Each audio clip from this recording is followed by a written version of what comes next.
Bienvenue dans la Psy du business. Moi, c'est Marie Marchand, docteur en psychologie et psychologue spécialisée dans la santé mentale des entrepreneurs.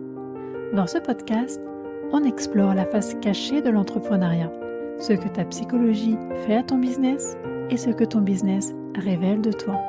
La Psy du business, là où le business rencontre la psychologie.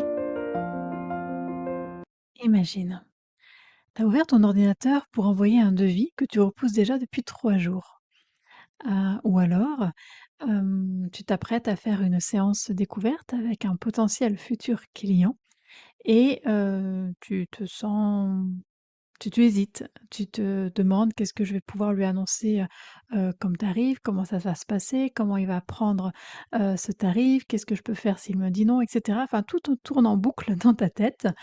Hem et avant de faire quoi que ce soit, tu as des phrases, qui arrivent. Par exemple, si tu veux envoyer, ce devis, tu vas avoir des phrases qui vont se mettre, directement dans ton mail, du style: «Bah, je te fais un prix parce que je sais que c'est, un budget serré pour toi en ce moment».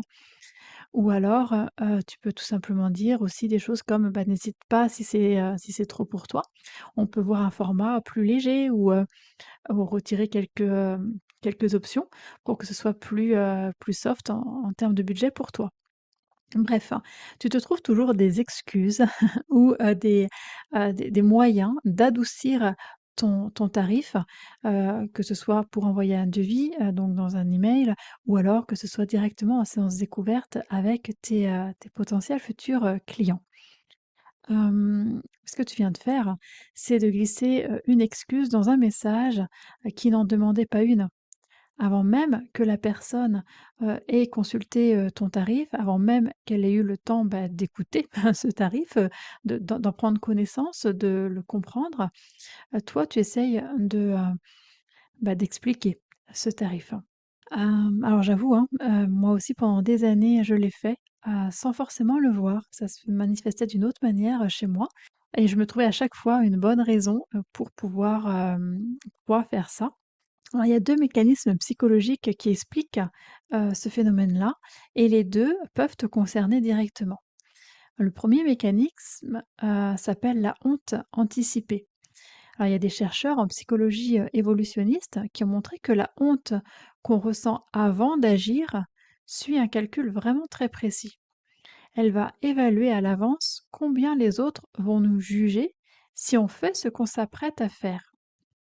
Et ce calcul tourne dans tout ton corps en quelques secondes, juste avant que tu annonces ton tarif, en séance découverte par exemple, juste avant que tu envoies ton devis. Le deuxième mécanisme s'appelle la contingence financière de l'estime de soi. Ça a été étudié par des chercheuses, et notamment Jennifer Crocker et Laura Park, qui ont été connues pour ce phénomène-là. Et en gros, ça veut dire que pour certaines personnes, l'estime de soi dépend directement de la réussite financière et de rien d'autre. Et du coup, donc le devis que tu t'apprêtes à envoyer, le tarif que tu t'apprêtes à annoncer, c'est pas juste un chiffre en tant que tel, un neutre, c'est un test sur ta propre valeur, ta valeur entière.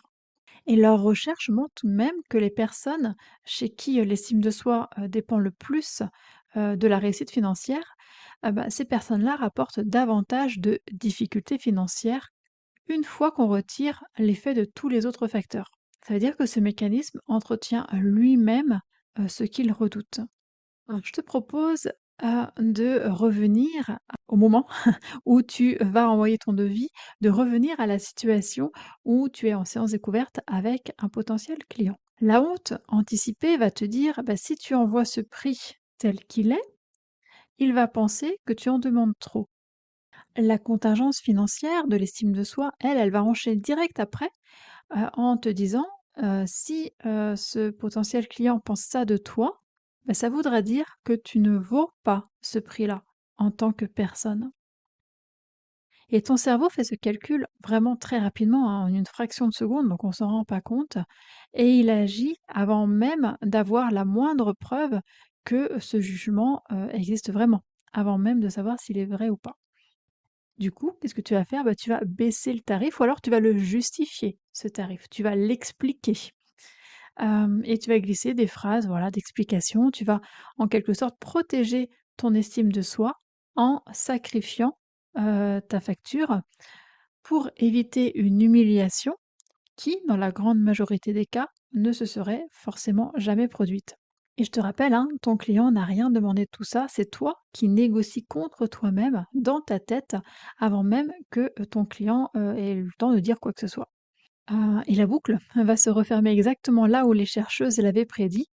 Du coup, tu vas sous-facturer, ton activité rapporte moins que ce qu'elle devrait réellement, et comme ton estime de toi dépend justement de ce chiffre-là, de ta réussite financière, eh ben, ton estime de toi va redescendre.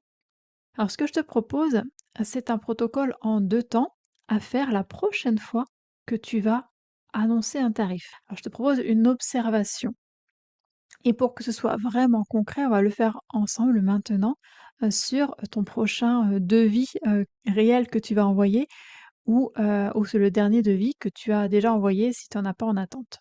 Alors si tu peux, je t'invite à ouvrir ce devis ou alors si tu peux, je t'invite à te rappeler de la dernière, séance, que tu as eue avec un client potentiel, avec un prospect, de te rappeler précisément, le nom, de ce client, de ce prospect, le montant, l'endroit où tu étais quand tu as, fait cette séance découverte ou lorsque tu as écrit ce devis. Bref, vraiment de te mettre dans la situation. Et je te propose de te remettre dans cette situation où tu as annoncé ton tarif. Si c'était par écrit, relire ton message en entier, lentement, comme si quelqu'un d'autre te le lisait à voix haute. Si c'était par oral, face à ton prospect, bah de te remémorer ce que tu lui as dit à ce moment-là. Et je te propose de chercher une chose très précise. Ce sont toutes les petites phrases d'excuses que tu as pu, proposer, tous les arguments, tout l'enrobage que tu as pu mettre derrière l'annonce de ce tarif, sans qu'on t'ait demandé quoi que ce soit. Ça peut être, bah, «Je te fais ce tarif parce que», ça peut être des phrases comme, bah: «N'hésite pas, hein, si c'est trop, pour toi» ou alors, «On peut voir, comment on peut ajuster ça ensemble avec, un plan de paiement en plusieurs fois» ou, enfin bref, plein de choses possibles, à toi de voir, qui naturellement, spontanément te vient, à la bouche ou au stylo quand tu vas annoncer ton tarif. Quand tu as trouvé ces phrases-là, t'invites à vraiment les surligner dans ta tête, hein, les mettre en avant dans ta tête et rester quelques secondes avec ces phrases-là, sans les juger, sans te dire que tu aurais dû faire autrement, juste les regarder. Maintenant, en gardant cette phrase dans ta tête ou sous tes yeux, pose-toi cette question lentement. Qu'est-ce que je redoute précisément si j'annonce ce tarif, si j'envoie ce tarif? Alors ne réponds pas tout de suite avec des mots, je t'invite d'abord à chercher ce qui se passe dans ton corps. C'est souvent dans la gorge que quelque chose se passe. Ça peut être aussi une contraction un petit peu sourde, comme avant de prendre la parole en public. Parfois, ça peut être le souffle aussi qui se bloque une fraction de seconde, exactement au moment où on doit annoncer le tarif, ou alors le petit moment de silence après l'annonce du tarif qui peut être pour certaines personnes inconfortable. Qu'est-ce qui se passe dans ton corps à ce moment-là? Repère l'endroit et reste là. C'est la honte anticipée en train de faire son calcul en ce moment même dans ton corps.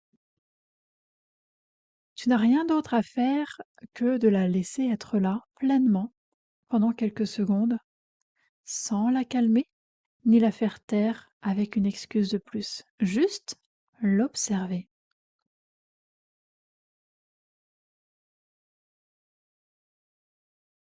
T'invite à respirer profondément une fois en gardant cette sensation présente plutôt qu'en cherchant à l'évacuer.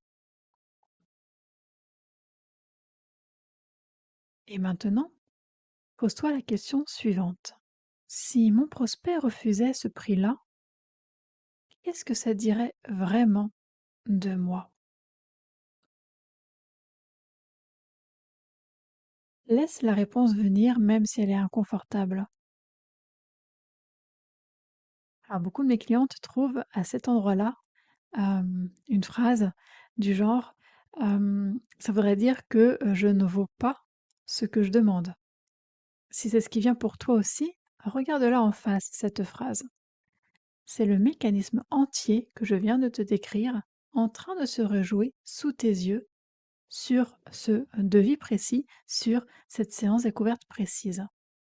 Une dernière chose, et c'est celle qui rend l'outil vraiment utilisable pour la prochaine fois, avant d'envoyer ton devis ou alors avant, d'annoncer ton tarif à la personne qui est en face de toi en séance découverte, pose-toi une question très simple. Est-ce que cette phrase répond à quelque chose que mon prospect a réellement dit? Ou est-ce qu'elle répond à quelque chose que j'ai imaginé qu'il allait penser? Si ton client n'a encore rien dit, rien objecté, rien à négocier, la phrase répond à une objection qui n'existe pas.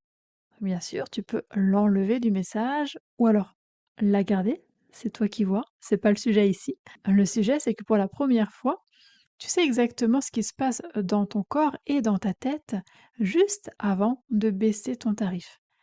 Et la prochaine fois que tu vas te retrouver dans cette situation-là, tu sauras vraiment où regarder. C'est toujours par là que ça commence.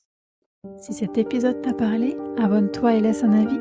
Tu peux aussi télécharger le diagnostic gratuit sur les 6 signaux à ne pas négliger pour ta santé mentale entrepreneuriale sur mon site.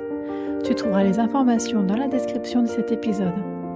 La psy du business, parce que soigner l'entrepreneur, c'est libérer l'entreprise. À très vite.